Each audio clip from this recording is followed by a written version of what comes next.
So, I want to tell you about this movie, One by One, made in 2014, uh, starring Rick Mail, directed by Diane Jesse Miller. Um, it's gotten quite a few mentions recently, people cutting out clips of it. So I thought I'd watch it last night. Um,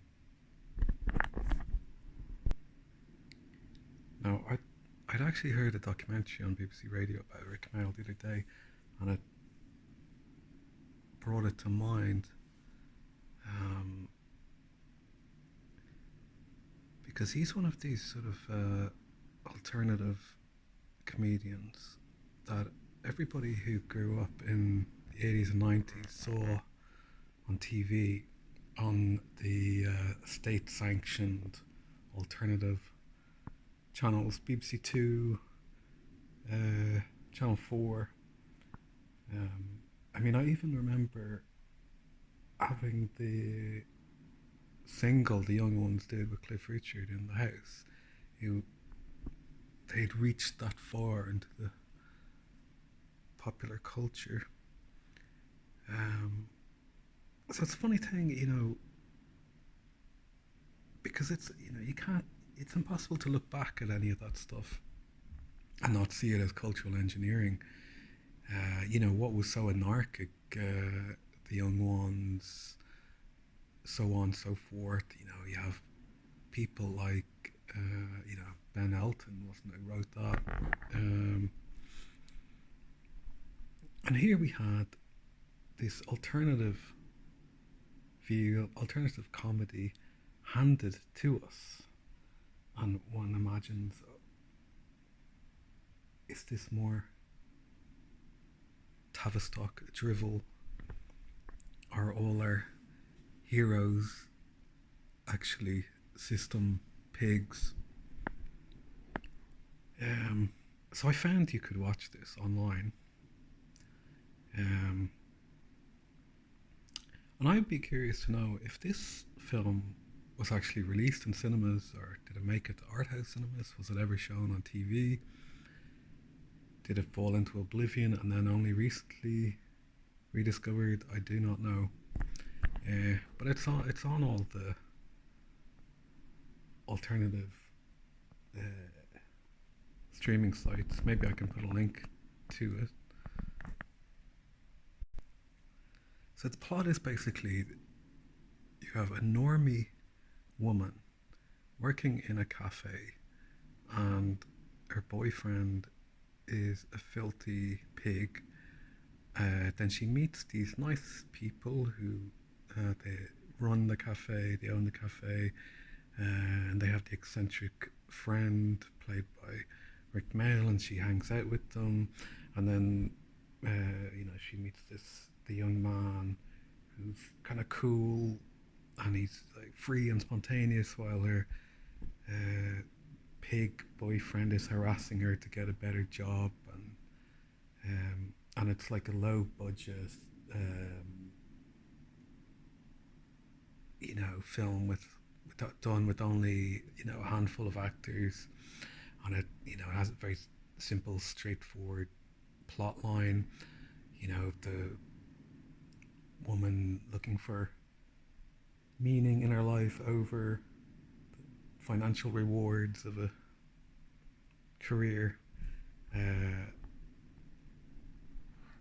and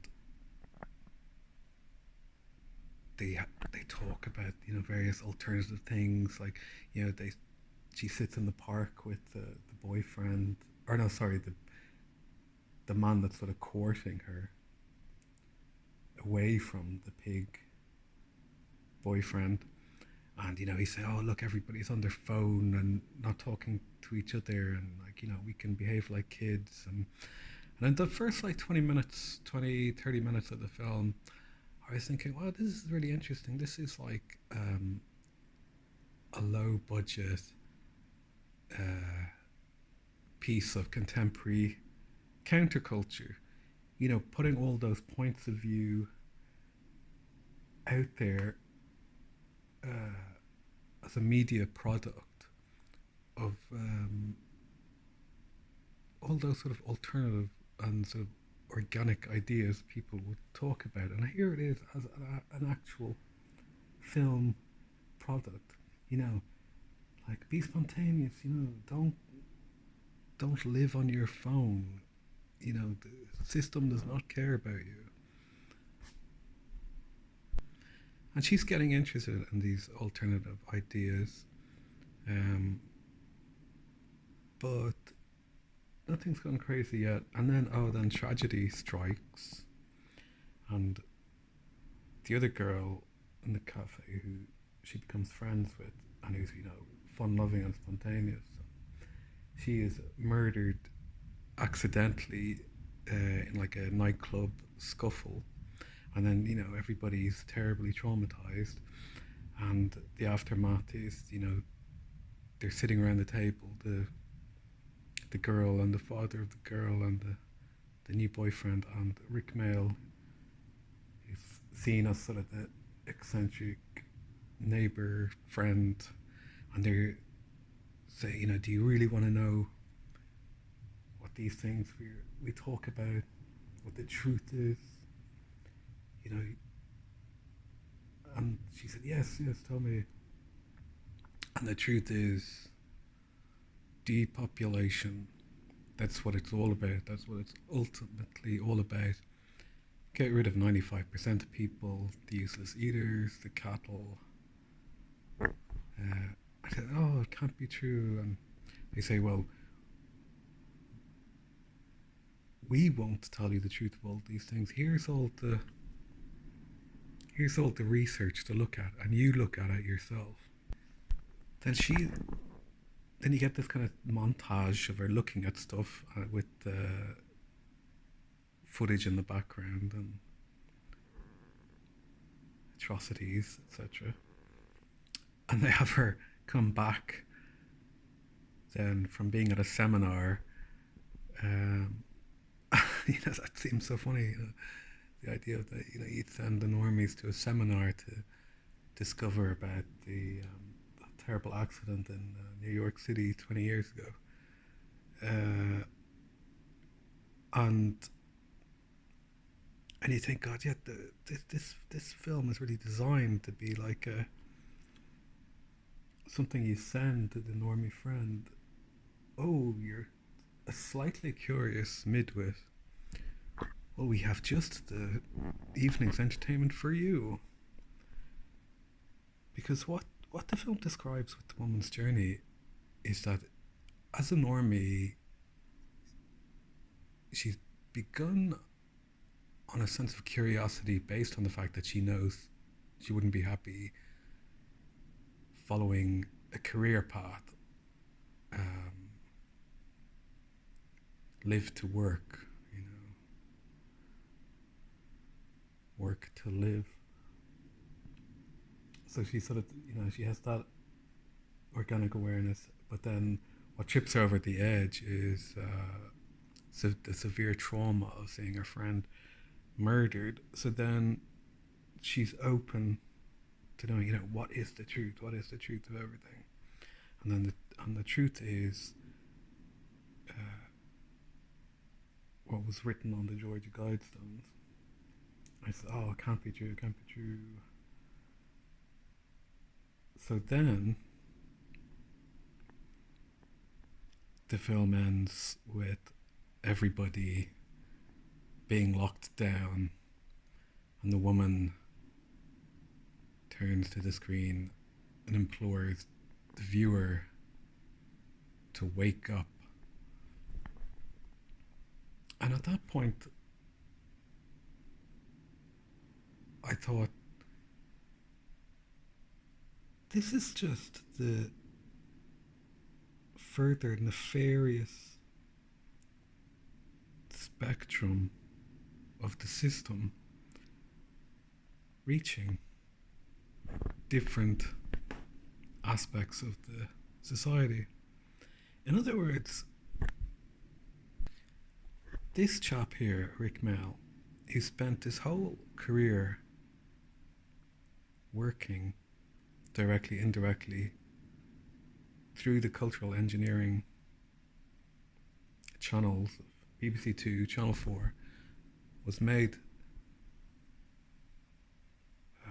rich and famous for its natural gifts of comedy, creativity,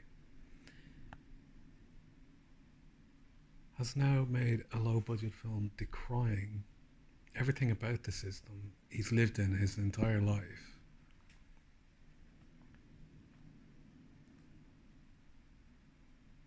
And then a few months later, after the film, well, I don't know when the film was released, but it came out in 2014, and Rick Mayall then died afterwards in June 2014.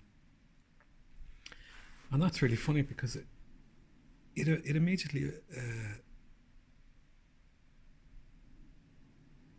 it immediately appeals to the conspiracy minded that he puts out the film decrying the depopulation plans and then is murdered a few months later.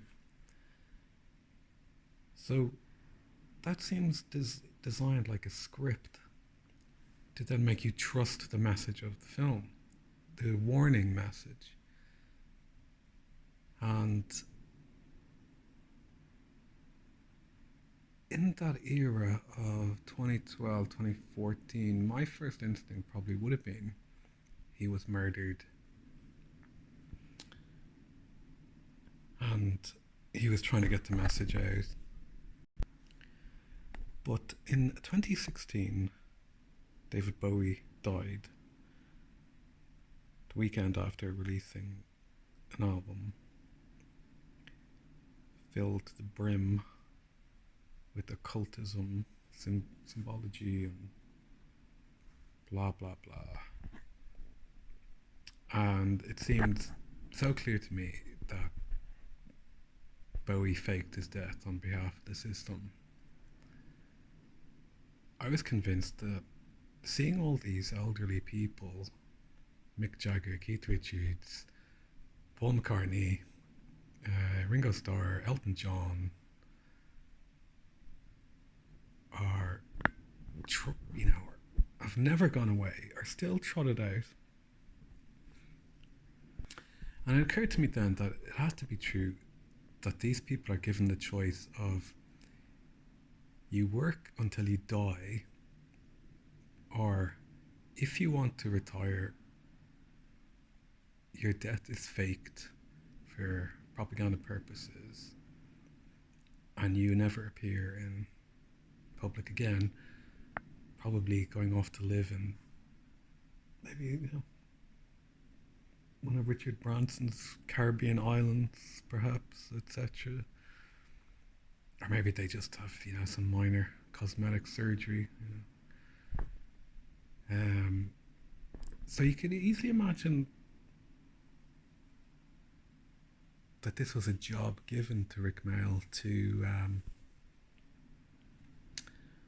either his death was faked and that's his retirement, and that's like it's his final project being done on behalf of the system to disseminate the idea of depopulation, or alternatively he took the job on and was murdered by the system pigs to make it more convincing to the viewers, to the paranoid viewers. And maybe he didn't expect that. He might have just thought of it all as a game. Anyway, I don't know, that's just speculation. But what really struck me is how the information is put out. That the system really does want you to know its plans. It's the idea of the psychopath informing its victim of what it's going to do. But it feels like the general population is so distracted, so stressed,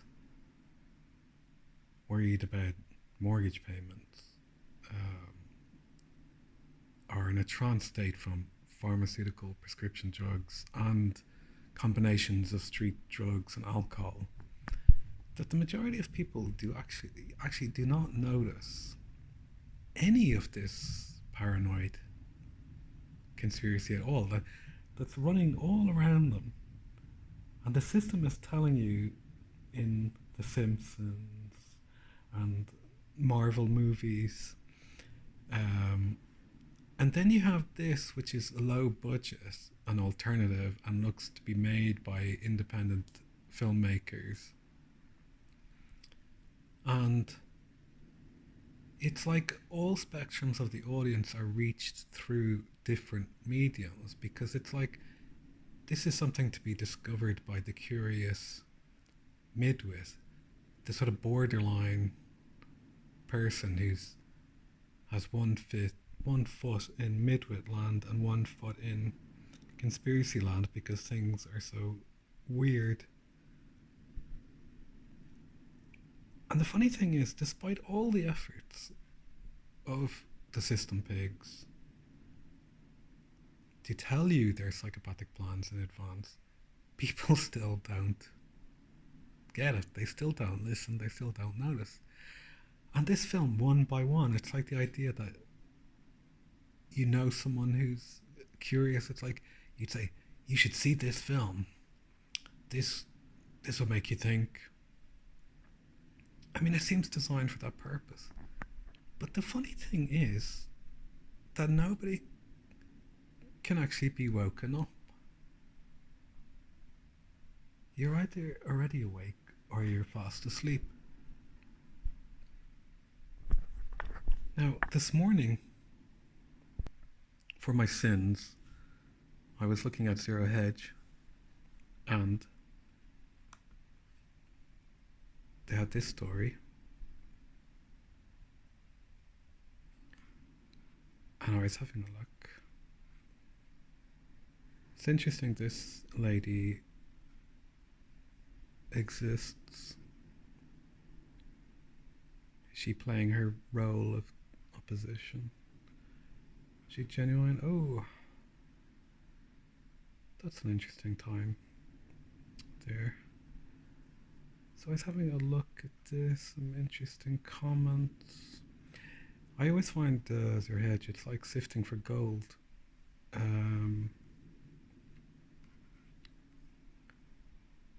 But then I found this guy, Agent Smith, and he made a very good point. You can read this yourself, but I just want to find. Here's a good bit. We could read this, perhaps. Agent Smith. Here's a bit of an irony. Every authoritarian regime needs an enemy at the gates to keep the slaves compliant. That's all well and good when your regime is country-sized. Plenty of other places to designate enemies for the benefit of your proles. But what do you do when your regime is global? You need a manufactured and controlled enemy within. Someone or some group you as dictator can point your finger at and say, look, they're going to kill you all and only I can save you from their madness. In normal times in the West, this is party politics. It's actually kind of hard to look through the phone screen like this. Look at the mad Dems, Repubs, whoever. Only I can save you from them. Vote for me. But we are not in normal times. That's why us anti-jibber-jabbers are needed. We are the enemy within. But there has to be a rallying point that the psychos can use to highlight the enemy to their slaves with, you need your enemy to be loud enough to be heard, just. It's a common and very old tactic. If you want to see very real and very recent actual examples of the enemy within strategy, look up Operation Gladio. Now, Operation Gladio everybody should be aware of, because I think that demonstrates that all the various naughty shenanigans of various splinter type people during the Cold War were all done by intelligence agencies. Makes you wonder about Martin McGuinness shaking hands with the Queen, etc. Anyway, so then we go on, And this is what the film made me think, that the the film was making the point that this ordinary woman who's a waitress and is a bit curious, she only wakes up through the severe trauma of seeing her friend murdered, and then is open to understanding what the system actually is she lives within, and then that's revealed to be completely a psychopathic system designed to reduce the excess baggage. And Agent Smith says, psychology has always been a bit of a professional sideline of mine. As a medic, I would also do psych evaluations. If you ever get the opportunity to sit in on the decompression process of someone that has been brainwashed, it's quite the eye-opener. Anyway, it turns out there is a significant proportion of the population that have no capacity to believe anything other than what we call the mainstream, which is in reality what they've been brainwashed to believe from childhood. They cannot and never will break their brainwashing. They will without fail happily believe what they have been conditioned to consider as the ultimate authority tells them, even if it is obviously and demonstrably false. You can't change their perception, it's not possible. If you push too hard in trying, you simply end up breaking them mentally and emotionally. You can't remove the programming, it's too deep, too ingrained. You may notice my username, it's because of this. You see, Agent Smith is actually a very well-known psychological phenomena that was perfectly encapsulated in the Matrix films. So, that is a very good point. And I don't think this film would wake anybody up.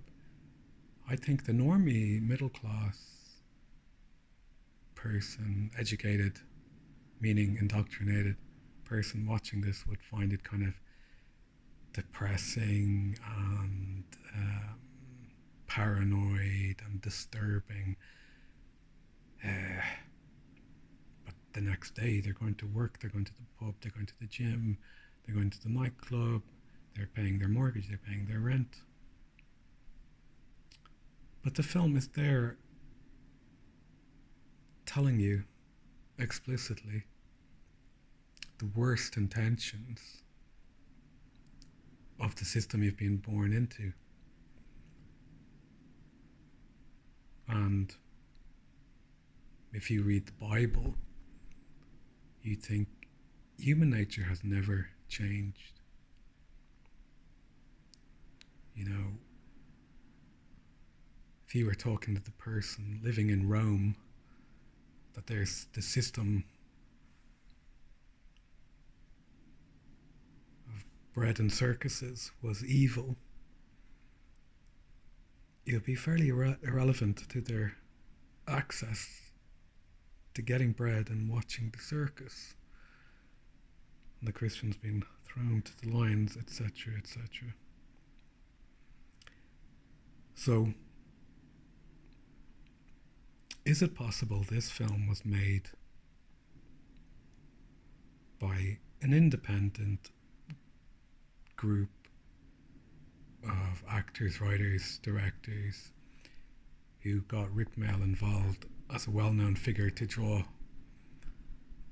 publicity to the film, to spread a warning message to wake up and reject the coming apocalypse meaning revealing of the truth? Or is this film a further psychopathic game being played by the system pigs in warning you that they want to kill you, destroy your way of life, and that they consider you cattle? And the purpose of having Rick Mail in the film is because if you are a fan of Rick Mail, you will one point or another stumble across this film or hear people mention this film, even by the fact of clicking on Rick Mail's name on IMDb. You'll find this film and you'll think, oh, what was that? I never saw that film before he died. Or you're somebody who grew up watching Rick Mail in the 80s and 90s And then you'll see clips from this film cut out of it where they talk about the various theories,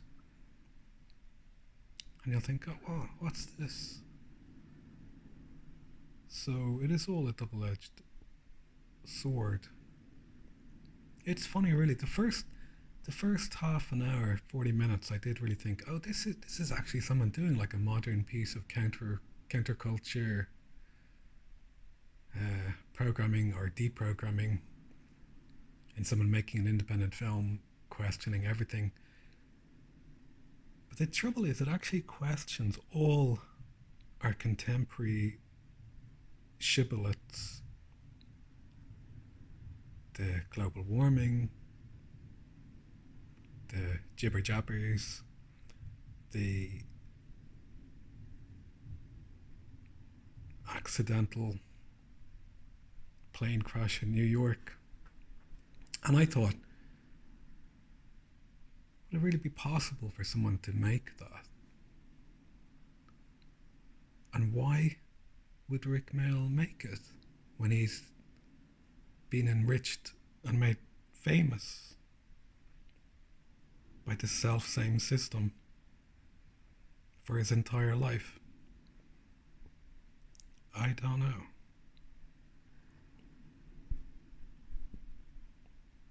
What do you think?